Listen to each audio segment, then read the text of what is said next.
Welcome back one final time to Muskegon High School as advertised in the OK Red tonight. How about Hunter Prince, who does it again? Last year he had the bucket in the and one to put away the Big Reds in the regional final in Rockford. Tonight he has the buzzer beater to give his Hudsonville Eagles a 49-48 win tonight in the OK Red. Let's take a look at the highlights in this one. We'll start in the first quarter. And an 8-0 run by Hudsonville to start the game as a B.J. Van Loo with a kiss off the window made it 8-0. McCoy hit a three to close the lead to 10-7. And then another three again from McCoy. He cut the lead to 12-10 at that point of the game. And then a big three-pointer at the horn by Jamonte Melton made it a one-point game. Hudsonville had a 16-15 lead at the end of the first 8 minutes of play. Under 20 seconds to go. Prince, tough work underneath, makes it 27-23, but Jalen Jackson at the horn makes it a two-point game at half. Hudsonville would lead 27-25. We move to the second half. 4 minutes to go in the third.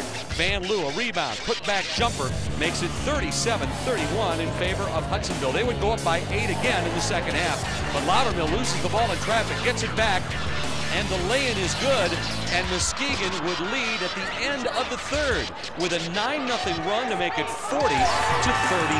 We move to the exciting fourth quarter. A steal by Ryan Williams-Follins, who only saw action in the second half. His layup made it 43-39 in favor of Muskegon. With just over a minute to go, the backdoor to Hibbets.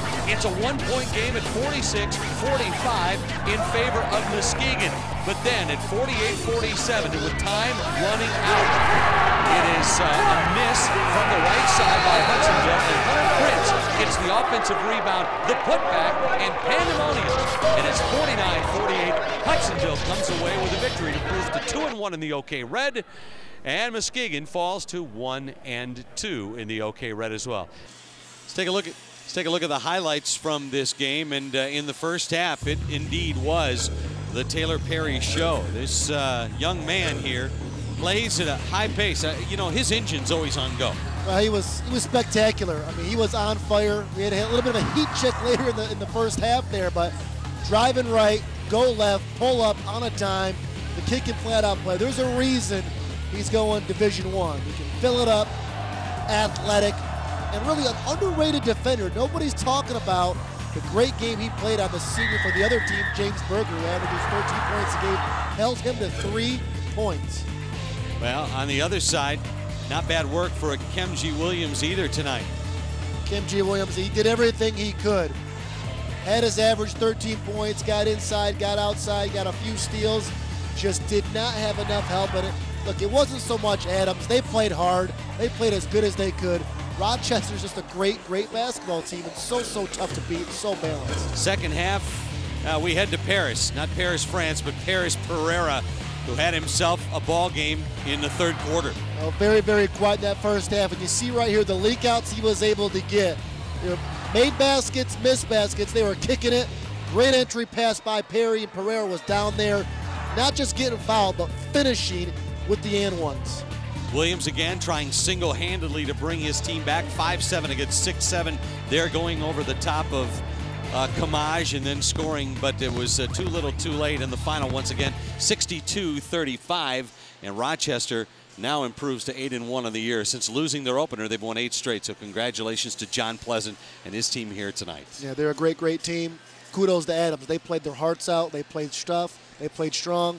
Rivalry game, but somebody's got to win, and Rochester got them tonight. Well, they might have another shot at one another. Who knows? But let's take a look at highlights from this game. We'll start, first of all, with some pretty exciting stuff that happened for the Rochester Falcons in the first half. They got out to a 7-0 run. Perfect 3 for 3 from the floor, 1 for 1 from the free throw line, and it looked like there was no stopping Rochester to start the game. Well, you couldn't have asked for a better start. They really got it going. Again, 7-0 run.